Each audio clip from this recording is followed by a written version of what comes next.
Nag-uusap kami ni ma'am sa chat, sabi ko mas malilinawan talaga ako kung personal na mag-uusap. Kasi syempre iba pa rin kapag personal. Sa chat lang kasi medyo baka mamaya masyadong maraming tanong. May ano po ba kayo? Alam na bawang lugar or saan kaya maraming ganun? Actually sa experience namin, halos lahat naman ng lugar hindi nawawala ng ano yung kumbaga sabi na mahirap pa sa mas mahirap. Okay, so dito sa dyan sa ano na yan, ang kailangan lang natin is one person. Ano ba yan? May ano pa ba? Need nyo pa bang i-visit kung talagang ano yung status nila sa buhay? I met him on a sunny day in late July and everything turned upside down. I almost lost track of time as weeks went by. I couldn't get him off my mind. I told him I want that great love, like standing in the middle of a bonfire. You don't know how you got there, but you hold tight, knowing that you can't get burned. Just tell me how we lost track of everything but each other. I honestly don't know. Tell me how we messed up, drifting away from each other. Okay guys, magandang hapon sa lahat ng mga viewers natin dito sa ating YouTube at sa ating Facebook page. Ngayong araw po ay andito tayo ngayon sa papunta po ng Malvar, Batangas. At di ko po sure kung nandito na kami sa Lipa na area. Then meron po kasi sa ating nag-contact na gustong bigyan ng Team Marcos ng isang opportunity. Tayo yung napili nila, so aalamin namin ngayon. Kaya kami pupunta doon para sa meeting, para malaman natin kung ano yung mga kinakailangan naming gawin at kung ano yung mga tulong na gusto nilang magawa para sa team natin. So yun, di namin sasayangin tong opportunity na to, para nang sa ganon para ito sa lahat ng kababayan natin itong gagawin namin. Hindi para sa amin, kundi para ito sa mga pwede pa nating matulungan soon at sa mga tinutulungan natin ngayon. So nga pala, kasama ko si JM, ayun, nag-edit. Si Rans nando sa likod. Kakatapos lang namin mag-mission, and then dito lang kami dumiretso. Sa totoo lang dapat kasama namin dito si Commander, tsaka si Marcos, tsaka si Cairo. Ang problema, unexpected na yung palang pinagagawa kong aircon dun sa bahay ay kinakailangang sa loob magawa ng bahay. So hindi si Commander nakasama kasi nga ay walang magtitingin dun sa gumagawa. So mabilis lang naman to. Kumbaga after na makapag-meeting kung ano yung mga kailangan gawin, then sibat na agad kami, uwi na kami kasi may mga kinakailangan pang papers na asikasuhin para kay Commander at sa kanyang kapatid. Kaya yun, samahan nyo kami at malalaman natin lahat mamaya kung ano nga ba tong big opportunity na to para sa Team Marcos at sa mga matutulungan pa soon.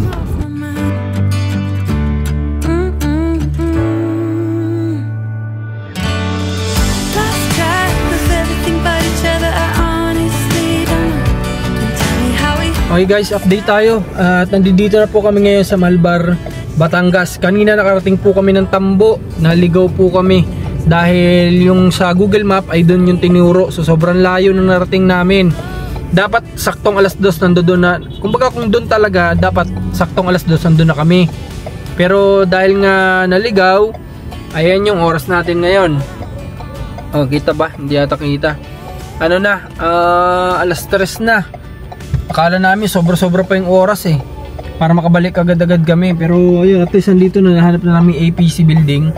Then lalabas na rin kami dito para maumpisa na kung ano yung mapag-meetingan at makabalik na rin kaagad kami. Kaya tara, samahan nyo kami, tingnan natin kung ano pag-uusapan ngayon. Tara, tawid tayo. Atake tayo sa second floor. Second floor daw yun eh. Yan yung Bonafide.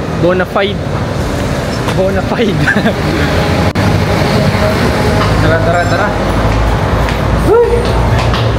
Matapos maligaw, ito, success naman. Nahanap din naman natin agad.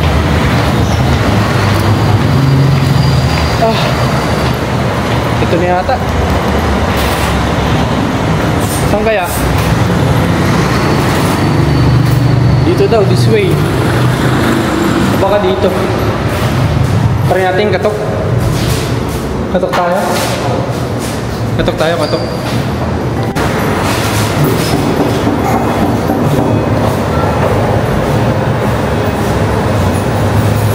Baka doon, hindi.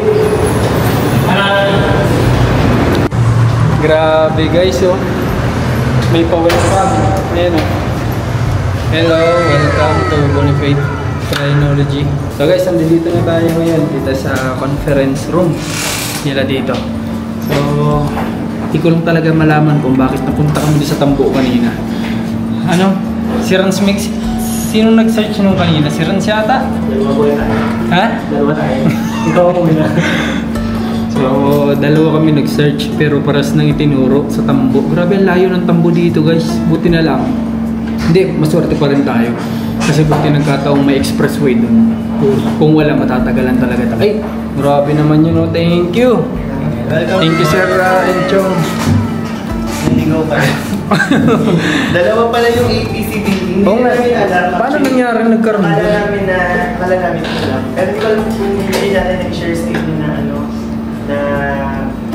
address. Paano kaya nangyari nagkaroon doon? Baka dating may office doon. Baka isa lang yung owner. Oo nga eh. Hindi, wala po talaga as in doon. Pero nakalagay sa mapa, may JPC. Pero wala talaga pinagtanong namin walang doon. Kung baka nga eh, baka may nag-registered doon eh.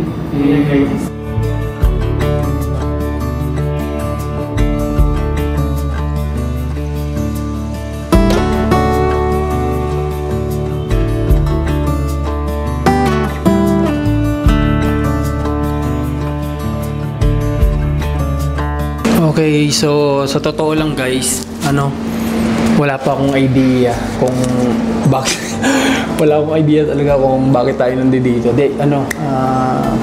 Padaanin mo sir. Sige po. Sige po. Wala kaming alam sa pinapasok namin, pero basta ang alam ko, itong pinapasok namin is alam ko makakatulong sa atin someday, sa mga tinutulungan, kaya kami nandito. Walang ibang rason kung ba't inaasikaso namin to, kumbaga. Sa totoo lang, pwede kami mag-usap ni Ma'am dun, ni Ma'am Faye sa chat or sa Gusto ko lang din talaga malinaw, kaya nagsadya kami dito. Para wala tayong tanong, wala tayong masyadong doubt or alam mo yun. Mas maganda malinaw talaga lahat ng mapag-uusapan. Kaya dito kami sa Malvar, Batangas ngayon. Okay? Pasok mo na si Sir Enchong, baka Siguro na po nag-meeting tayo, pwede naman tayo. Opo, para para... Kami din kasi may isa pang may isa pang mission ngayong araw. Ay, si Sir Enchong nga po pala. Ayan, hi po kayo dun, Sir Enchong, sa camera. Si Sir Enchong ay, ano po yung nyo dito, Sir Enchong? Dito? Yung company namin muna siguro yung Bonafide Phrenology Placement Services. Isa siyang private employment agency. So meron kami mga partner companies all over the Philippines. At nagde-deploy kami ng mga employees sa kanila for direct hiring. Okay. Ano, international or local? Local. Okay. Malaking tulong yan. Kasi yun siguro isa sa purpose kung bakit natap kayo ni Bonafide para makipag-collaborate in terms of sa mga ganung opportunities. So baka meron kasi tayong mga may encounter na naghahanap ng work or nahihirapan sila na mag-relocate, pwede siguro natin matulungan. So yun na lang siguro yung isa sa pinakamapag-uusapan natin is after. Tsaka nagsi-CSR din kami. So sa mga companies kasi dito sa Batangas and even sa Laguna may CSR, yung outreach program. So may mga pinupuntahan din si Bonafide na mga foundation, mga organizations na may mga nire-rescue, may mga victims, for example, ng human trafficking, rape victims, yung mga nasa shelter. So may mga ganun na kaming history of activities. So kung meron din siguro kayo na ibang marirecommend na mga areas na hindi lang limited dito sa Laguna and Batangas. So baka makasama kami sa inyo para mas makapag-share din kami. Okay. Okay. So goods. Napakaganda nun. Kasi parehas. Yung pinaka-may project naman yan, yung CEO namin, si Miss Faye. So medyo busy lang siya today, hindi siya nakati kasi nakapanganak lang. Okay. Yun, siya talaga nag-initiate ng mga outreach. Siya ba yung nakakausap namin? Hindi? Yes, siya. Siya mismo? Wow. Hindi ko, akala ko. Nabanggit ka niya kasi before, so sabi niya, makipag-set daw kami ng meeting at least malaman natin kung paano i-execute yun. Paano ba natin makakollaborate. Syempre din sa mga beneficiaries. Oh, kasi sabi ko din nga, nag-uusap kami ni ma'am sa chat, sabi ko, mas malilinawan talaga ako kung personal na mag-uusap. Kasi syempre iba pa rin kapag personal sa chat lang kasi medyo baka mamaya masyadong maraming tanong. Mamaya hindi naman pala naintindihan, di ba? Kaya mas maganda sa ganito. Actually, kadali naman kami, open din naman talaga kami for face-to-face meeting kasi sa mga clients namin sa Bonfire. Kaya kanina, umaga, may client meeting din kami before kami magpunta dito. Okay. So, sanay naman talaga kami makipag-meeting ng face-to-face kasi yun nga, mas maganda na personally kung makakausap yung mga meeting. Unlike kapag virtual. So, minsan kasi nagkaka-problem pa sa signal. Okay, much better talaga personal. Para at least, may, iba kasi yung touch of, personal accommodation, yung talagang ma-accommodate yung mga visitors, tsaka yung mga community. Thank you, Sir Enchong. So, ibig sabihin, sir, may tanong lang ako isa. If kayo is nag-handle kayo ng local, parang employment, ibig sabihin may hawak din kayo mga companies. Ibig sabihin ko, may mga pumupunta dito na nag-a-apply. Kayo ang nagde-deploy sa companies sa madaling salita, ganun? Actually, ang dami naming applicants. Siguro kanina umaga na ubus. Like Lima? Yes, Lima. Meron kami. Oh, okay. Ang partner company namin sa Lima is Exxon Precision Philippines. Oh, okay. Okay. So, syempre yung Exxon naman, I think alam mo yun ng mga followers nyo na sila yung gumagawa ng mga... Provider sila ng sila ang provider dito. One of big companies na provider ng kasi meron pa isa brother. Yes, hindi ako nagkakamali. din namin. Okay. Okay. Naman siya sa binuntahan namin kanina na area. Okay. So, yun. Napakagandang opportunity nito, guys, kapag namin to, na settled namin to kasi hindi lang kumbaga tayo din yung halos araw-araw na sa field. So marami tayong makikita na mga deserving matulungan. So andi dito din sila, 'di ba? Para if in case na need talaga ng tulong, so pwedeng makakasama natin sila sa mga mission. Maganda 'yun. Okay, ano muna natin? Kayo. Before tayo mag-start siguro, muna tayo. Sige, tara. Tara. Oh, thank you. Naku, okay na po yun. Sa totoo nga lang, tubig nga lang. Pero thank you sa food. Okay din yun kasi nagmamalaking kayo. Ako po. Sila po, sabay-sabay na tayo.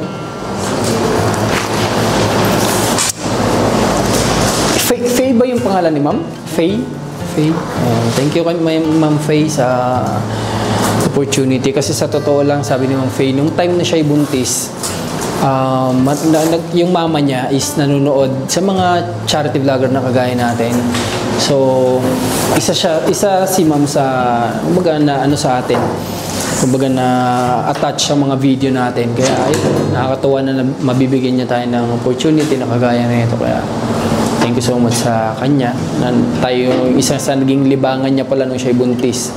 At hindi lang yun, guys. Kinukuha pa tayo ni Ma'am Faye na ninong ng kanyang ng kanyang anak at ng anak na pala.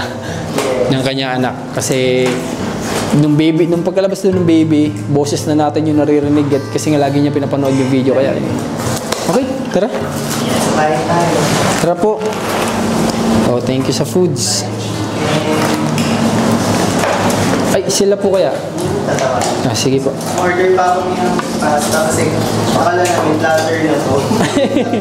Okay lang po. Ito lang sapat na. Hindi lang sapat, sobra na pala.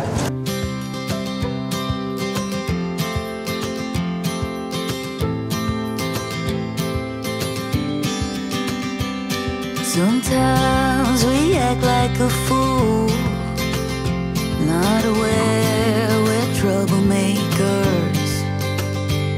Sometimes Yung pinaka-target natin is yung mga less fortunate talaga, kailangan. And then possible din na sumama kami during the schedule. Okay.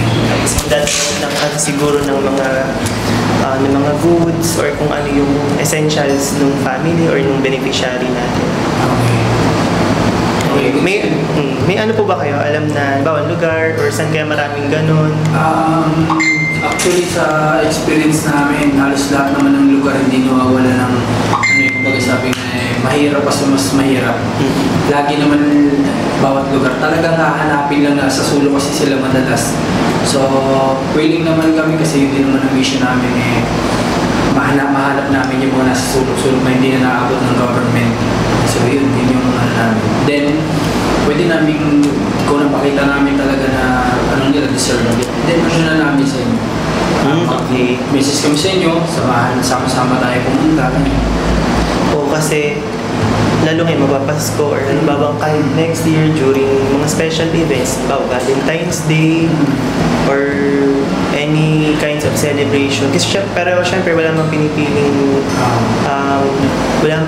date, venue, yung mga ganong klase ng event kasi pwede naman siyang gawin anytime.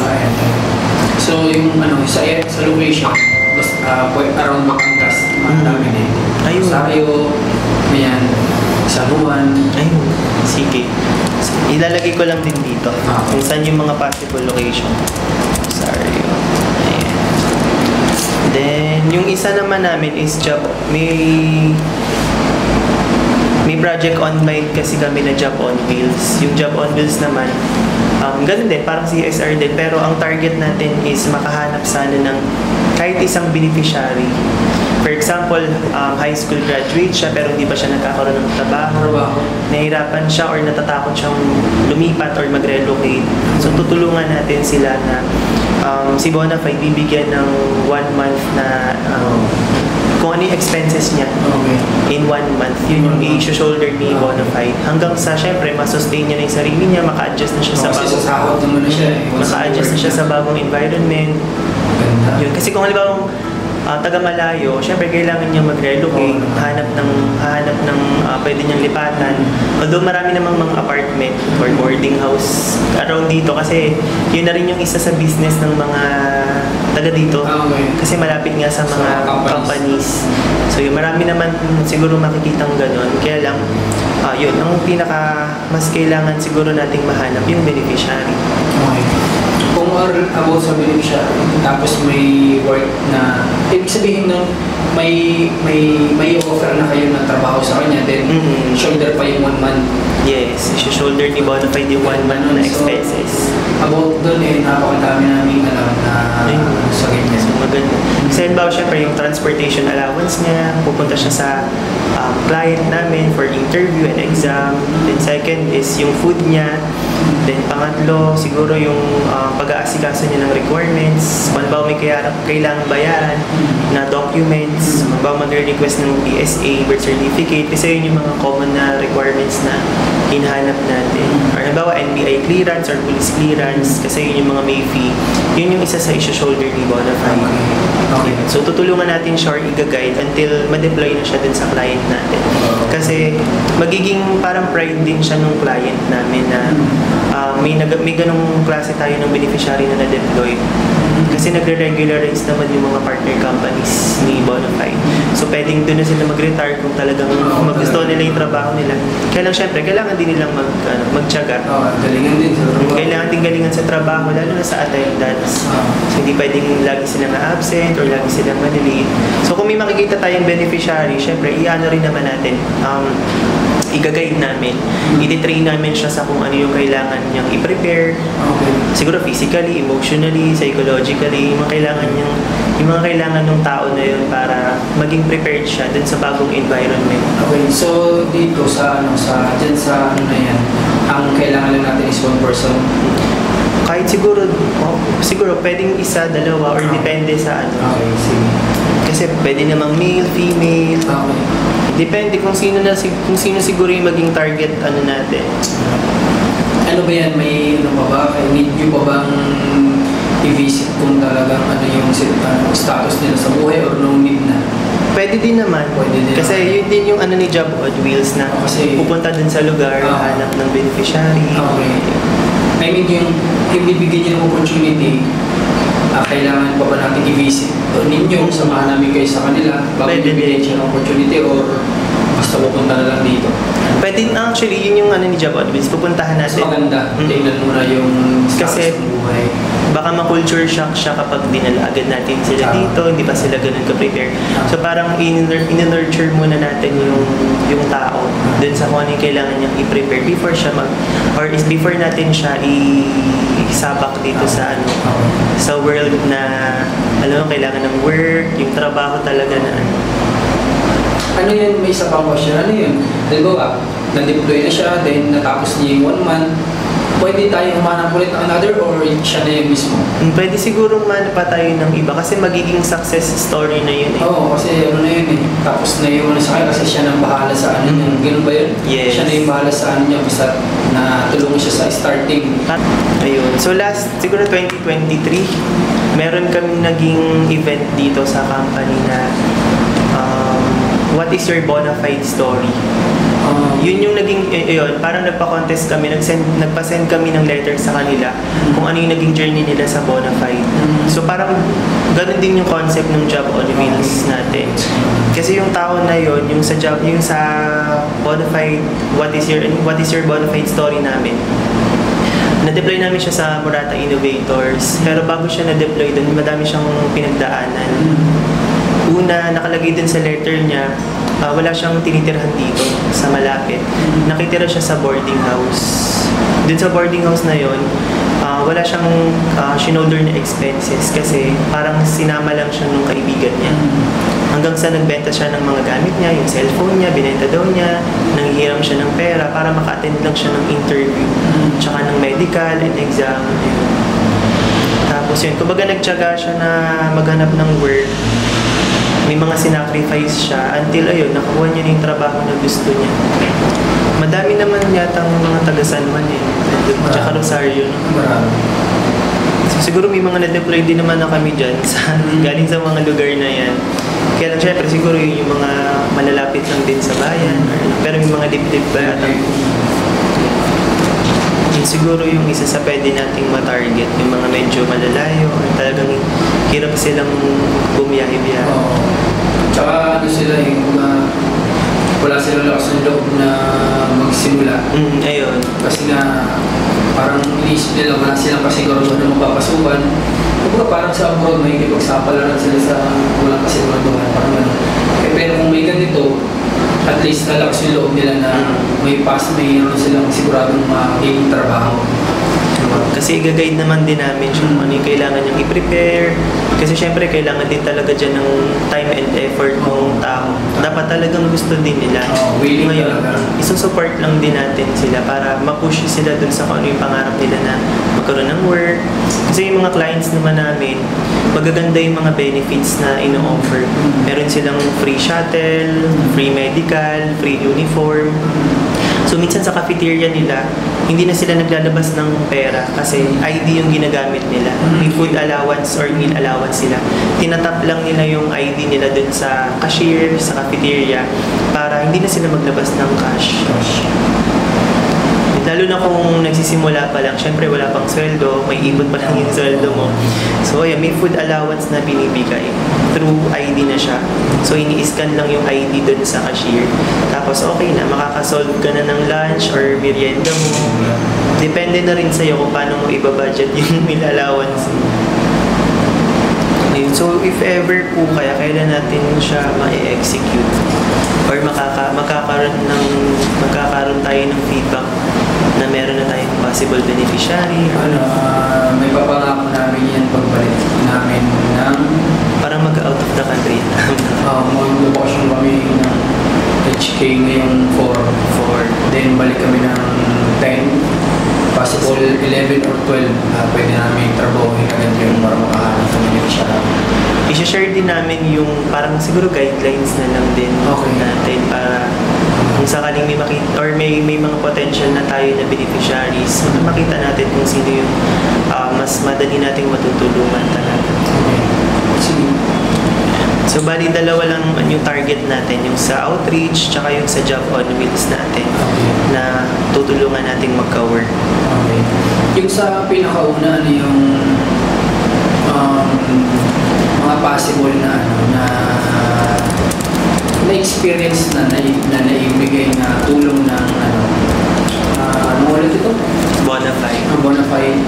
Before,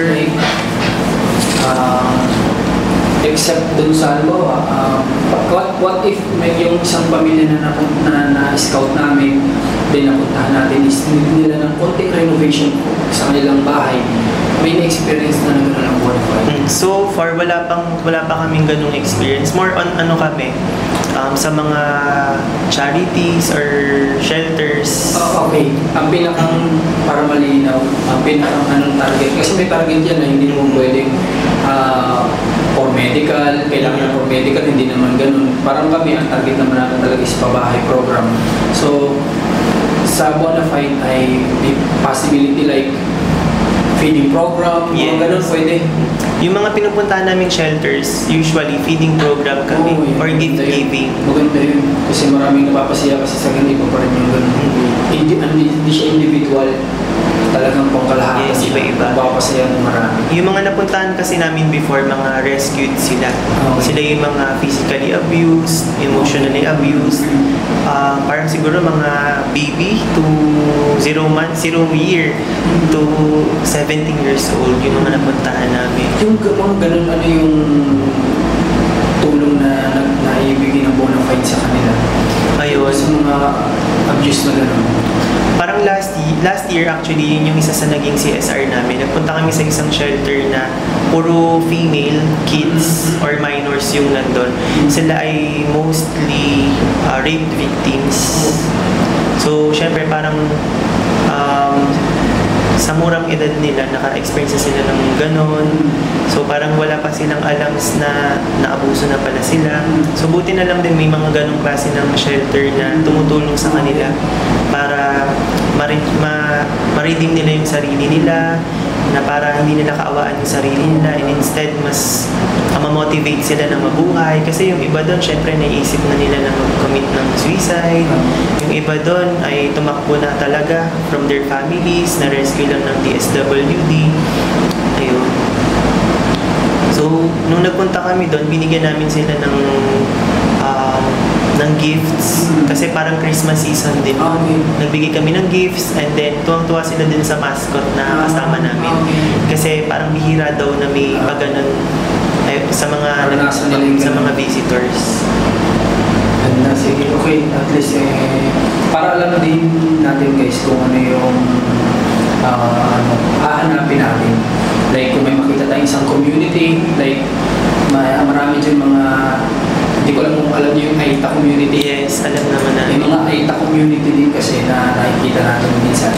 So, doon, siguro, pwede din natin silang madala doon, din mapamigay ng mga, like, feeding program, diba? Kasi magaling din mag-appreciate yung mga paan natin, yung bahay natin Aita. Kasi may mga napapanood din ako mga ganung contents na nag-visit sila doon. So parang nakikita ko na grateful sila kapag may pumupunta, may nagbibigay. Kasi kami, may mga Aita community kami napuntahan. Alam mo yun, mga kahit na juice cloths ng mga OFW na pinapadala sa amin, din sa kanila namin ibabagsak pamigay namin. Sobrang siya nila talaga. As in, yung pasasalamat nila sobra-sobra. Nakikita nila yung value. Alam niyo, okay, tama. So yun, pwede yun. Yun yung nakakatuwa sa mga tinutulungan. Bali, this ngayon, alam namin yung mga target natin. Tsaka kung ano talaga yung purpose ng collaboration na gagawin natin. Siguro kasi lalo by next year, tataas din yung hiring namin. Kasi may ibang applicants, hinihintay nila yung December para sa Christmas package, sa Christmas bonus, 13th month. Tapos yung iba dyan, siguro possible maghahanap na ulit ng bagong work ng January. So magkakaroon siguro ulit kami talaga ng mass hiring by 2026. Kaya kung may mga beneficiaries tayo, much better na sila yung ma-prioritize natin na mabigyan ng work. Buti nga nabigyan kami ng chance ng ganito kasi alam mo yun, may mga pinupuntahan kami, beneficiary kami na talagang yung opportunity yung hindi namin maibigay sa kanila. Nabibigyan sila ng bahay, allowance, tapos grocery. Pero iba pa rin yung trabaho kasi parang namin minsan nagigilty kami na parang nilagawa na namin tamad na mag-aasa na lang sa bigay. dapat ganun yung buhay, dapat sila pa rin yung nasa buhay, nasa kamay nila yung i-improve ng sarili nila, yung pamilya nila. Kaya maganda po talaga ito. Sobrang tugmang-tugmang ito sa namin, sa ginagawa namin talaga. So may mga opportunity na may aabangan ulit ang mga bagong followers. May aabangan kayo guys kasi yung matutulungan ng Bonafide is ano yan, parang ano na rin namin yun, kasama na kami sa achievements nila nun, diba? Kasi magsisipag naman tayo na maghanap ng mga beneficiaries na deserving talaga. Sabi mo kanina, mahirap pa sa mahirap. Pero syempre, ano naman kasi sir, kami talaga, before kami pumasok sa isang family, alamin namin lahat ng feedback, ng background. Kasi hindi naman kasi lahat ng mahirap is mahirap sila dahil less opportunity. Yung iba talaga tamad lang talaga, kaya naghihirap eh. Kaya yun, mas maganda na makuha namin para sa inyo na ibigay ng tutulungan nyo is yung talagang prosigil sa buhay. Pero less opportunity lang talaga. Yun po yung ano namin. May pangako naman namin sa inyo na masipag naman kami maghanap ng mga tutulungan. So looking forward kami na mas maging fruitful yung aming CSR through your contents and through your team para mas marami rin tayong matulungan. Maraming salamat ulit. Pati sa food, salamat. Thank you very much din po sa pag-visit. Kahit malayo yung office namin, nakarating kayo. Ang problema, sanay naman kami biyahe na lang araw-araw. Okay. So, paano po sir? Yun na po yung ano natin. At least alam na namin. Kasi kung sa chat ito, hindi ko talaga maintindihan to. Yung alam kong pinapaliwanag yung CSR, sinerge ko pa, ibig sabihin. Outreach lang naman pala ang ibig sabihin. Yun kasi yung term na ginagamit sa mga companies corporate social responsibility. So, medyo pinaganda lang. Pero ang purpose naman din, makahelp sa help talaga yung tao. So yun, at least malino na ngayon. Okay, so paano sir? Pupunta na din po kami. At least na-meet namin kayo. Thank you very much. Thank you. So, thank you kay Ma'am Faye at syempre sa mga staff niya. Kasi binigyan tayo ng Halimuyak perfume. So, ito nakita ko to. Binisit ko na to online eh. Nakita ko yung mga feedback din dito. Napakaganda ng feedback. Kaya, saan sila? Ito yung ano nila. Pwede silang umorder dito. Online dito sa Halimuyak Perfume. Sa Facebook page nila, pwede kayo mag-message. Nakaka-message dun. Kasi may mga page na hindi ma-message eh. Dito, meron. May sasagot agad. How about po, export ng ibang bansa? Ganun pwede? Possible din? Siguro i-arrange na lang. Kasi mas marami kaming viewers sa abroad. Open actually, yung Halimuyak is also open for giveaways, souvenirs, so kung may mga social events na like Christmas, ganyan, or yun, siya as giveaway. Visit nyo lang to, meron din sila sa TikTok and then sa, Shopee meron pala eh. May Shopee pala guys, so ilagay ko na lang yung mga nila dun sa natin sa video sa baba, tsaka sa link natin. Thank you ulit kay ma'am, tsaka sa staff. Meron pa. Thank you. Picturean nyo. Pwede po tayo mag-picture lahat? Sama natin tong Halimuyak. They sing hallelujah. Okay guys, so ayun. Napakabait kausap ni Sir Eko. Jeric Eko? Enchong. Tignan mo yun, lumot agad yung pangalan. So kay Sir Enchong, salamat sa napakagandang meeting na nangyari.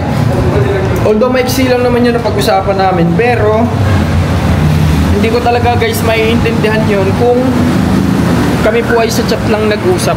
Kaya maganda din po na nakausap natin sila personally. Kaya tinan nyo, may mga giveaway pa sa atin, may mga padala pa sa atin, di ba? Matatry natin tong perfume nila. Tawid na tayo para makabalik na agad tayo ng Candelaria. Malayo-layo pa tayo eh. May foods pa kanina, di ba? Masarap pa ng foods. Pizza.